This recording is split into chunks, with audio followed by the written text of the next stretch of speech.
Have you ever just stopped and stared up at a massive skyscraper and thought, what is actually holding all of that up? Hidden deep inside every bridge, every office building, every tower, there's a skeleton. And deciding what that skeleton is made of, whether it's concrete, steel, or even timber, is one of the most critical choices in all of construction. So today, we're going to break down that very showdown. And this quote from the engineering firm NDY really just nails it. It's so much more complicated than just picking whatever's strongest. It's this incredible balancing act, right? You're juggling cost, what the architect wants, how fast you need to build it, and now, more than ever, how sustainable it is. Every single project is its own unique puzzle, and the right material has to fit perfectly. So here's our game plan for today. Think of it as our fight card. First, we'll talk about why this whole decision is so important. Then, we'll meet our three main contenders. After that, it's the main event, the head-to-head battle. We'll also bust some common myths, and finally, we'll take a peek into the future of building. Let's get to it. Okay, first things first, let's really understand the stakes here. We are talking about the very heart of a building, the part that does all of the incredible heavy lifting, but ironically is almost always completely hidden from sight. I mean, just think about it for a second. The structural frame, that skeleton, determines the building's total weight, how quickly it goes up, its carbon footprint, and, of course, how much it costs. It is literally the first domino. It sets off a chain reaction that ripples through every single other part of the project. If you get this one choice wrong, well, the entire project can run into some serious trouble. All right, time to properly meet the challengers. Now, sure, there are tons of materials out there, but when it comes to the big stuff, large-scale structures, three really dominate the conversation. First up, we have the material that is, quite literally, the foundation of our modern world, concrete. Its magic is all in the chemistry, a pretty simple recipe that hardens into something like man-made rock. And its key feature? It's unbelievably strong when you squeeze it. That's compression. But try to pull it apart, and it's not nearly as tough. So in this showdown, you have to think of concrete as the undisputed heavyweight champion. It is everywhere, it's tough as nails, and most of the time, it's the most budget-friendly option. It's the old reliable, the go-to choice for countless projects all over the planet. Our next contender is steel. You just add a little bit of carbon to iron, and suddenly you've got this fantastic all-arounder. See, unlike concrete, steel is an absolute beast when you squeeze it and when you pull it. Plus, it has this crucial superpower called ductility. It's just a fancy word that means it will bend long before it breaks, which is a pretty useful warning sign if something's going wrong.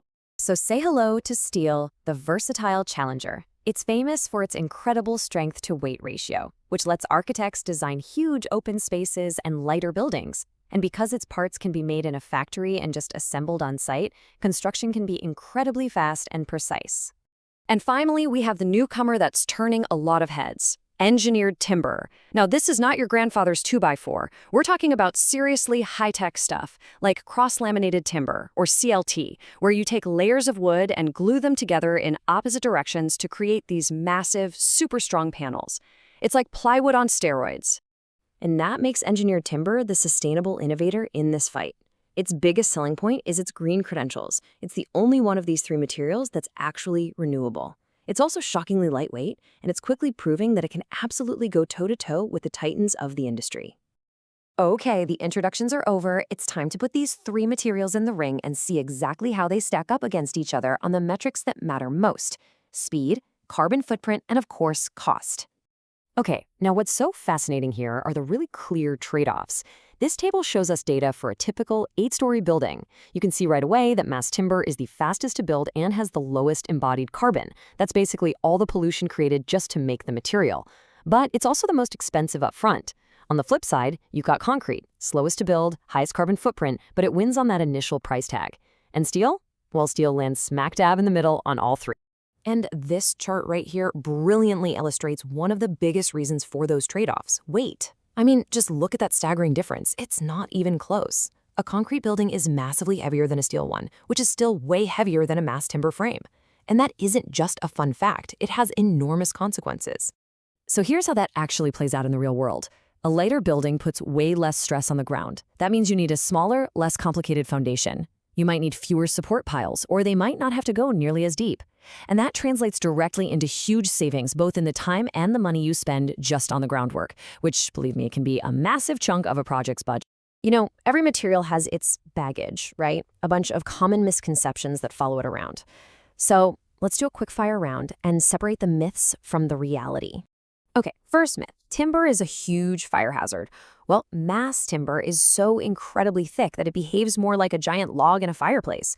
The outside gets a char layer, which then protects and insulates the structural wood inside. Next, people say steel is unsustainable because it takes a lot of energy to make, but it's also one of the most recycled materials on the entire planet. And finally, concrete is often called a resource hog. And while that's true, a well-built concrete structure can last for centuries and be incredibly energy efficient over its lifetime. It's always more complicated than it seems. And you know, this incredible complexity we've been talking about, it applies to all building materials. Just take something as simple as a brick wall. Research shows that even the choice of mortar, the stuff you stick the bricks together with, can completely change how the wall cracks under pressure. It's just a powerful reminder that in construction, every single detail really, really matters. So where is all of this heading? Because the popularity of these materials isn't set in stone. It's constantly changing with new technology, fluctuating costs, and shifting priorities around the world. So let's take a look at how the future of our skylines is taking shape. If we hop in a time machine and go back to the year 2000, the picture was crystal clear. Concrete was king, no question about it, holding over half the entire market. Steel had a solid chunk, and timber, well, timber was pretty much just for smaller residential buildings. Now, let's fast forward to today. You can see the landscape is really starting to shift. Concrete's dominance, while still huge, has shrunk. Steel has actually grown its share, partly thanks to better recycling and stronger alloys. And just look at timber. Its slice of the pie has gotten way bigger, and that's almost entirely due to the rise of these amazing engineered products like CLT.